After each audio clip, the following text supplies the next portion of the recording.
అన్న నమస్తేనే. నమస్తేనే. ఏం పేరన్న? సురేష్. సురేష్ గారు ఏం చేస్తుంటారన్న? నేను పాలకుర్తి మండలి ఎస్టీసీఎల్ ఉపాధ్యక్షుడిని. అంటే రాజకీయాల్లోనే తిరుగుతూ ఉన్నారు. రాజకీయాలలో తిరుగుతా. ఏ ఊరు అనేది? ఇది దర్రేపల్లి. ఏ మండలి కిందకి వస్తుంది? పాలకుర్తి మండలి కిందకి వస్తుంది. సో ఎట్లా అనిపిస్తుంది అన్న? ఇప్పుడు మొన్న సర్పంచ్ ఎలక్షన్స్ అయిపోయినాయి. ఇప్పుడు నార్మల్గా ఇప్పుడు మళ్ళీ జెడ్పీటీసీ ఎంపీటీసీ ఉంటాయి మా అయితే కొన్ని రోజుల తర్వాత. సో అంటే ఓవరాల్గా ఇప్పుడు ప్రభుత్వం వచ్చి 2 ఏళ్ళు అవుతా ఉంది. సో పాలన పరంగా చూసుకున్నా, ఇక్కడ స్థానిక ఎమ్మెల్యే పాలన చూసుకున్నా ఎట్లా అనిపిస్తుంది మీకు? అటు రేవంత్ రెడ్డి పాలన కానీ, రాష్ట్ర ముఖ్యమంత్రి రేవంత్ రెడ్డి పాలన కానీ, ఇటు పోతే మన ఎమ్మెల్యే యశస్విని రెడ్డి పరిపాలన కానీ చాలా అద్భుతంగా ఉంది. ఇంకా ఇప్పుడు వచ్చే జడ్పీటీసీ ఎంపీటీసీ ఎలక్షన్లలో అధిక మెజార్టీతో ఇంకా జనాలు గెలిచిపించేందుకు సిద్ధంగా ఉన్నారు. గెలిపిస్తారు కూడా, అధిక మెజార్టీతో గెలిపిస్తారు. ఈ అభివృద్ధి పనులు అనేది కూడా చాలా గొప్పగా ఎమ్మెల్యే గారు కూడా మంచిగా స్పందించి పోగానే రెస్పాండ్ ఇచ్చి వాళ్ళు మంచిగా స్పందిస్తారు. కాబట్టి ఖచ్చితంగా ఈసారి కూడా 99% ఎంపీటీసీ జడ్పీటీసీ స్థానాలు గెలిచే పాలకుర్తి నియోజకవర్గంలో మాత్రం అవకాశాలు 6 జడ్పీటీసీ ఎంపీపీ స్థానాలు మాత్రం కైవసం చేసుకునే అవకాశాలు మాత్రం ఉన్నాయి. పథకాల విషయంలో ఎట్లుందని అంటే ఇప్పుడు అంటే నార్మల్గా మన యూరియా విషయంలో కావచ్చు, ఇట్లా కొంత ఇబ్బంది పడరు జనాలని అంటా ఉన్నారు. ఇంకోటి 6 గ్యారెంటీలు కావచ్చు. సో ఎట్లా ఉంది ప్రజలలో వీటిపైన పాజిటివ్గానే ఉన్నారా? 6 గ్యారెంటీలలో రేవంత్ రెడ్డి చెప్పిన దానికి అనేది కానీ ఏ దానికైనా అని బరాబర్ వాళ్ళు ప్రభుత్వం పరంగా కట్టుబడి మాత్రం ప్రభుత్వం పరంగా వాళ్ళు కట్టుబడి ఉన్నారు, చేస్తుర్రు. వాళ్ళు చెప్పిన గ్యారెంటీలు కూడా మినిమం మనకు 6 దాకా కంప్లీట్ చేసినట్టు ఉన్నారు. ఏదో బ్రేక్ ఉన్నట్టుంది. అది కూడా ప్రభుత్వ పరంగా ఆర్థికంగా ఆయన కేసీఆర్ గతంలో చేసిపోయిన అప్పులన్నీ తీర్చి చేయాలంటే కూడా ప్రభుత్వానికి కూడా కొంత టైం అనేది ఇవ్వాలి కదా. ఆ టైం అనేది ఇవ్వకుండా కూడా నువ్వు దాన్ని క్యాచ్ చేస్తా అంటే నడవదు కదా.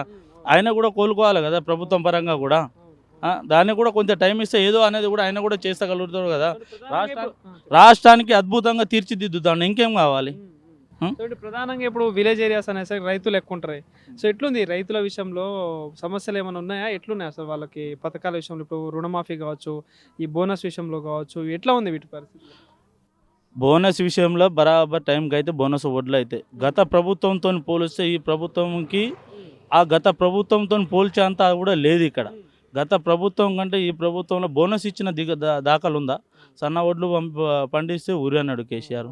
ఉరి అనేది ఉందా ఇప్పుడు? బరాబర్ కింటకి 2500 రూపాయలు వడ్లకు వస్తున్నాయి, 500 రూపాయలు బోనస్ వస్తున్నాయి. ఈ బోనస్ పడ్డాక ఇంకా ఇంతకంటే మించి మనకు రైతులతో ఇంకేం కావాలి మనకు?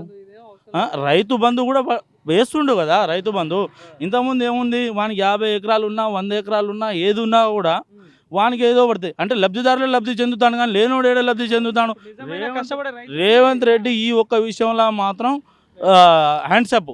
రైతు బంధు అనేది ఓనర్కి పడుతుంది. ఇప్పుడు ఇది ఏంటంటే కష్టపడే రైతుకి పడుతుంది. అవును, ఇది ఏందని అంటే ఇప్పుడు కూడా మీరు కూడా చాలా వరకు చెప్పుకోవాల్సిన విషయం ఏంటంటే మీ మీడియా మిత్రులు కూడా అందరూ కూడా ఇప్పటివరకు కూడా దీన్ని మీరు చెప్పుకోవాల్సిన విషయం ఏందని అంటే, ఇంతకుముందు 20 ఎకరాలు పైన ఉన్నోనికి, 50 ఎకరాలు ఉన్నోనికి, 100 ఎకరాలు ఉన్నోనికి, ఇంకా మల్కాజిగిరిగా మల్లారెడ్డి ఉన్నాడు. ఆయనకి ఏం తక్కువైంది? నాకు 600 ఎకరాలు ఉన్నాయి. 600 ఎకరాలు ఇంకా పైకి పోతాడు, కిందికి వస్తాడు. ఏమన్నా కిందికి వస్తాడా? లేనాసుంటే నాకు 1 ఎకరం భూమి ఉంది, నా ఎకరం భూమి వేసుంటే నేను ఎట్లా డెవలప్మెంట్ కావాలి? ఉన్నోడే ముందు అంచెల్లో పోతుండు, కానీ లేనోడే ముందు అంచెల్లో వస్తుండా? ఈ విషయాన్ని కూడా రేవంత్ రెడ్డి గారు చాలా గమనించారు. చాలా తెలివిగా కూడా బీద రైతులు అనేది కూడా బీద కుటుంబాలు అనేది బాగుపడాలనే ఆలోచనతో కాన్సెప్ట్తో ముందుకు వస్తుండు. చాలా బాగా చేస్తుండు. చాలా ఇప్పుడు పాలకుర్తి నియోజకవర్గ విషయాన్ని చూసుకుంటే మరి ఇక్కడ స్థానిక ఎమ్మెల్యే ఇందాక మీరు చెప్పిళ్ళు పాలన బాగానే ఉందని చెప్పేసి, ఇంకా సమస్యలు ఏమున్నాయి? అంటే ఇప్పుడు మండల వైజ్గా చూసుకున్న గ్రామాలలో ఇప్పుడు ఇందిరమ్మ పథకాలు ఇవి చాలా చేస్తూ ఉన్నారు కదా. సో ఎట్లుంది ప్రజల స్పందన? అంటే గతంలో కంటే ఇప్పుడు చూస్తే ఇందిరమ్మ పాలన అనేసరికి ఇప్పుడు నాకు కూడా కొద్దిగా గుర్తొచ్చింది. గతంలో టీఆర్ఎస్ కార్యకర్తగా ఎవరు పనిచేసారో వాళ్ళకు మాత్రమే ఇల్లు లబ్ధి చెందిన వాళ్ళకు మాత్రమే కట్టించారు. ఇప్పుడు అట్లా లేదు.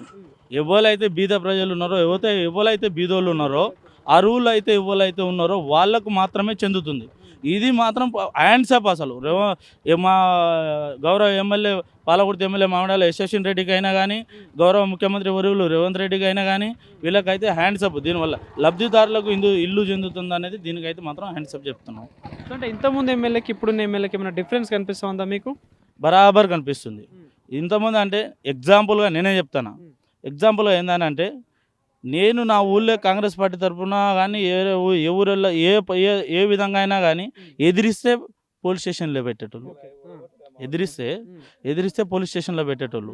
అలాంటిది ఇప్పుడు ఎదిరిస్తే కాదు, ఏదేం చెప్పినా కూడా అందరు నా వల్ల అనుకొని కలుపుకొని పోయే తిరిగా ప్రజాప్రభుత్వ పాలన అంటే ప్రజాప్రభుత్వం ఎట్లుందో ప్రజా పాలన కూడా అట్లే నడుస్తుంది. సో ఎట్లా ఉండొచ్చు పోటీ ఎట్లా నడుస్తుంది? ఇప్పుడు తొర్రూరులో మున్సిపాలిటీ ఎలక్షన్స్ కూడా జరుగుతున్నాయి, రేపు పోలింగ్ ఉండబోతుంది. సో ఎట్లుంటుంది అనుకుంటున్నారు పోటీ? తొర్రూరులో కంపల్సరిగా ఖచ్చితంగా జనాలు కూడా నిర్ణయించారు. దాని నిర్ణయాన్ని బట్టి కూడా 99% శాతం కూడా కాంగ్రెస్ పార్టీ అక్కడికి గెలవబోతోంది.